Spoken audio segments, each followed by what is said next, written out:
Hello mga Mari! So, ngayon po ay birthdayhan nga pala sa aming kapitbahay.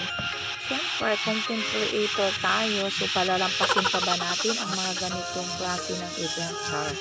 So, birthday nga pala ng anak ng aming kapitbahay. So, 1 year old po siya ngayon. So, birthday po ito ni John Lawrence.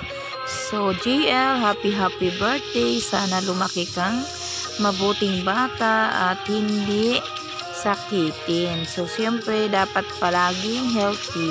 Okay, habang wala pa nga po pala ang mga bisita ni JL, ay ako ay nag-video okay po dito at siyempre, nag-video okay din po ang mga bagets. At ayan na nga po, gumagawa nga po ako dyan ng content para naman po may pang-upload tayo. Siyempre, content creator ba naman tayo? Charot. Siyempre, pangarap ko lang yan. Charot.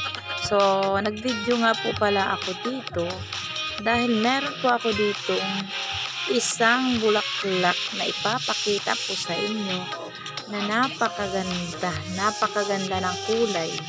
Siyempre, familiar naman po kayo sa bulaklak na ito pero yung kulay niya ay kakaiba. So, tara po, titingnan na po natin ang isang bougainvillea. Ayan! Napakaganda. Ito po talaga ay pansinin dito sa aming kapitbahay. So, yan ay napakaganda ng kulay niya. Ako ay magtatanim nga po nito dahil ito po talaga ang lagi kong nakikita. So, yan o. Pansin po siya kanina nung dumating ang mga bisita ni JL. So, ayan lang po mga Mare. Sana po ay nagustuhan niyo po ang aking video for today.